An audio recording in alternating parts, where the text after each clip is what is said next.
So we're here at Kayak Academy with Dave Fusilli. Wanted to do a quick Q&A. How have you been kept up as a trendsetter in today's young kayaking industry? How have I kept up? I think just stayed on the water, man. I just try to stay in shape and just try to keep going. And I guess, yeah, not slowing down is key. So I just got to keep going and keep moving and really just having fun, I'd say. Just being, keeping that dem shits movement and um, attitude alive. What keeps you engaged in the sport? I think, I guess it's just overall love, man. I mean, I, I, I continually just find myself still getting better and having as much fun as I always had. I think also finding a niche in the paddling community and basically, yeah, being able to work for Piranha and staying totally engaged with the community as I have. That has to be a big part of it too, because I'm always working for Piranha. I'm constantly trying to promote boats and talk to team members and innovate boats and just kind of keep moving the sport forward. It's my favorite thing. I think it's the most fun thing to do in the world. What does Shrig mean?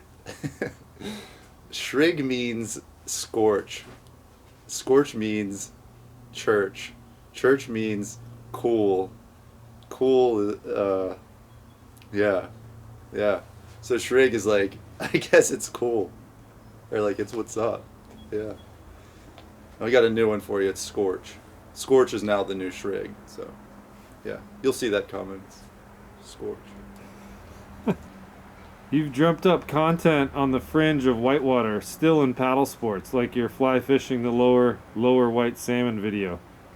Do you think this broadens your viral appeal? I think it has to. Yeah, yeah.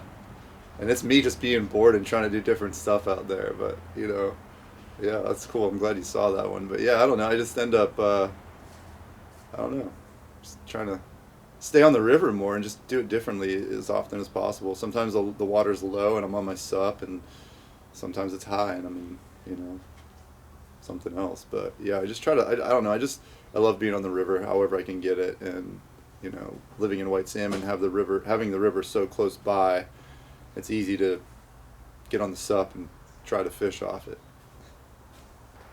As an athlete slash rep with a full-time job, and especially at your age, how do you stay ready for epic whitewater action when the time arises?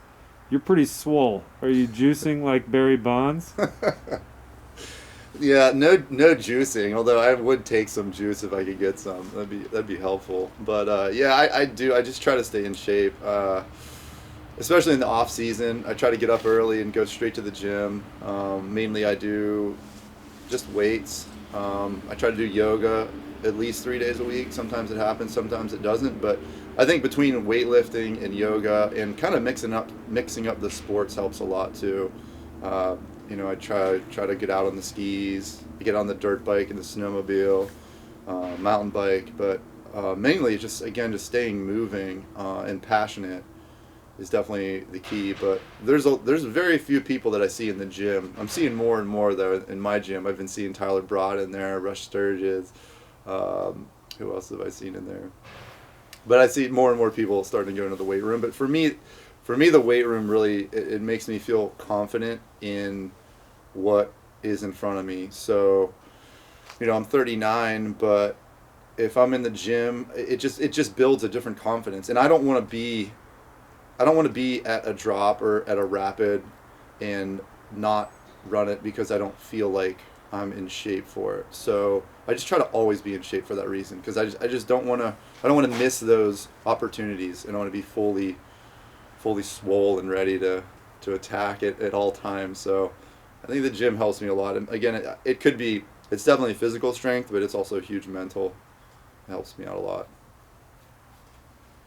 You're also a rep at LeafWorks, a cannabis company. Has that presented challenges? No, LeafWorks hasn't presented any challenges at all, really. It was a little going full into the cannabis game for me was a little bit I don't know. It was a little strange. I was a little afraid of how people may react, but in the end, I've always just been myself. And I smoke cannabis, and I have for a long time, and I don't think there's anything wrong with it. So I had to just stick to my gut feeling, and my gut feeling is just be who you are and do what you want to do. And people will support you if they want to support you, and they won't if they don't. But I had full support, and yeah, no problems there. But those guys are great. Yeah, they've treated me well. What is it like working for Graham, the founder and owner of Pyranha, who has been such an influential veteran of whitewater industry, boat design, and evolution? Graham McArath, he's been a complete pleasure to work with. At times, the ideas in design and kind of just attitude from the UK to US can be different, and sometimes that's challenging. But over the years, and as I've worked with Pyranha more and more, I think I've been with them. I think I got my first boat probably 13 years ago, 14 years ago. I've been paddling for Pyranha. So as I've gotten older and worked more and more closely with Graham, he's taken my opinion more seriously, and we've started to work closer and closer. And he's an incredible human being, and like I'd say we're very similar in ways of passion for whitewater, and he's got to be into his 70s now. This is his 50th year with Pyranha, and he's still as passionate as ever. He wants his hands on the designs as much as possible. So I think we're pretty similar in that way. You know, we both have a very, very strong passion for the brand. But it's amazing. He still, you know, he'll show up at sea kayak events sometimes in the States and get out on the water and still paddle. But yeah, he's great, and it's so cool I feel lucky to have fallen into Pyranha. I think a lot of it was my personality. Like I kind of fit their vibe, I guess. But yeah, I just feel lucky because him being so passionate and still driving the sport as hard as he does, you know, at his age is awesome, and super grateful to be working with him still. And yeah, we're still trying to innovate and come up with different ideas, and Graham's always stoked to listen. He doesn't always agree, but he'll definitely try to hear you out as best as he can. But yeah, like with this new boat we've been working on, it took me a good bit of convincing to kind of steer him to what my vision was with this thing. But he was totally there to listen. You know, took us a little bit to kind of get him on my page, I'd say, but he was totally down to listen. So he's been a pleasure, and it's so cool. In Pyranha still, he's owned it for, like, I don't know, there's no other whitewater company that's been owned by a single person, no banks or anything like that, or owned by Graham McArath for 50 years. So that's a very unique situation too. And I think it's showing here in our latter years that we're starting to kind of stand out a little more. So we hear you had a lot of input on the new creek boat dropping this year from Pyranha, the Scorch. What did you ask for specifically that's helped inspire this small, medium, large, and X? Yeah, so the Scorch has been a boat that I've been talking about for at least, I'd say at least 3 years with Pyranha. My vision with the Scorch was, I can reel it the whole way back to the first time I ever paddled the original 9R. That was unlike any kayak I'd ever paddled, and the feeling coming out of drops and paddling that really fast, sporty 9-foot boat was just something I hadn't felt before, and I just wanted to bring that back. I wanted to feel that feeling again. And in my eyes, it was a 10-foot boat. So add a bunch of length, add a bunch of rocker, and add a bunch of edge.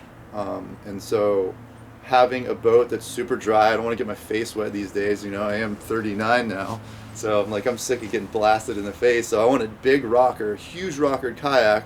But again, if you rockered out like a 9-foot boat, as much as I wanted, you're not going to have much hull there. So I thought if you add a foot, the boat's still going to be super maneuverable. It's going to have big rocker. You add a bunch of edge, you're going to be able to keep control.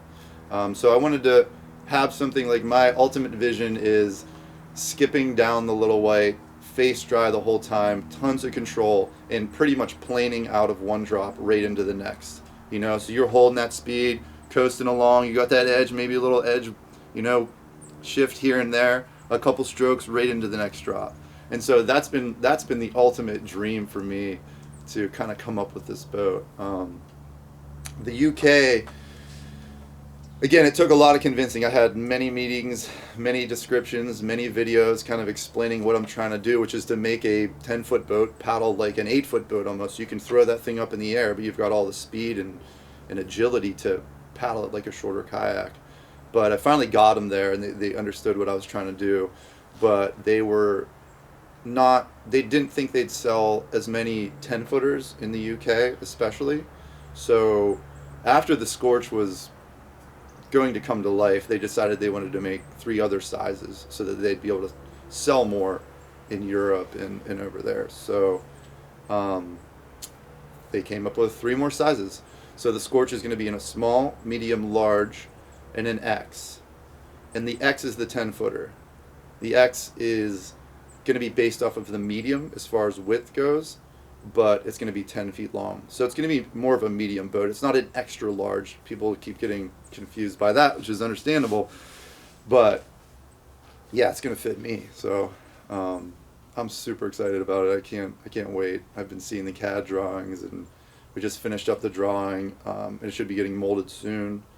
And I think it's gonna be another game changer. I think people are going to need that boat because they're not going to be able to do things that we're going to be able to do in that boat in anything else, because it's going to be another innovation. And I think that just like people chase the 9R, people are going to chase the Scorch. I think you're going to see other companies coming out with a 10-foot boat, and again realizing the realizing the rockers, and as you add that rocker, you're going to make the thing turn like a shorter kayak. I think it's going to take a little convincing. I think people are going to need to demo it, but once they do, it's going to be they're going to be true scorchers after that. Robert Pearson has been the shaper for Pyranha for about 10 years. How has he contributed to the company's designs and staying on the forefront of every trend like the Shiva, Jed, 9R, Ripper, and Macno? I'd say overall Robert is just he's a good kayaker still in himself, so he still paddles. He's really good at what he does. He's super good at drawing and super good at designing. But the biggest thing I'd say that I could give Robert props on is he's such a good listener.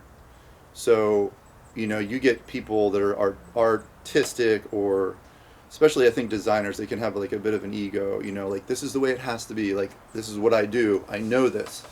And Robert he's no ego, and he's really there to listen to our ideas and our input, and I think that's really what helps him become like as good as he is the no ego and like the willingness to listen and hear you out. And like he and I have been talking a lot about making this new boat, and he's been spot on, and we're just pulling other ideas off of other boats, putting it together, and bam, he makes this beautiful kayak. So yeah, and like for example on the Scorch, it's coming down to like, what do you want the deck to look like? And I'm like, I want it to be a 2020 Corvette. I was looking at the hoods, and I was sending him Photoshop images back and forth, and Robert and I go back and forth until we get what we think looks like a 2020 Corvette, and and that's what the deck of the Scorch is based off of, and he just took my ideas and his ideas and just made it beautiful. So yeah, he's the man. Why do you think others get out and continue to paddle and seek out Pyranha Designs? I think because we're trying to do our best to make the best kayaks. And we have a lot of designs. Piranha's like continuing, we have so many options.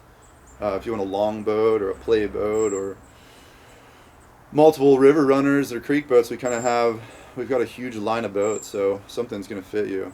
Yeah. And I think maybe attitude too. It's like Piranha's very grassroots, and we live off of whitewater kayaking. Many other companies do not.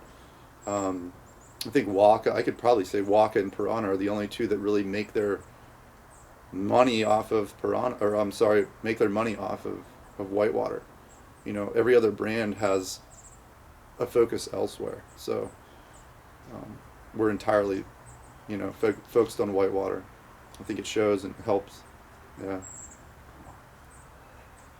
Well, Dave, thanks a ton for talking with us, and Yeah. appreciate your time. Yeah. Thank you guys. Hell yeah. Paddle hard, paddle on.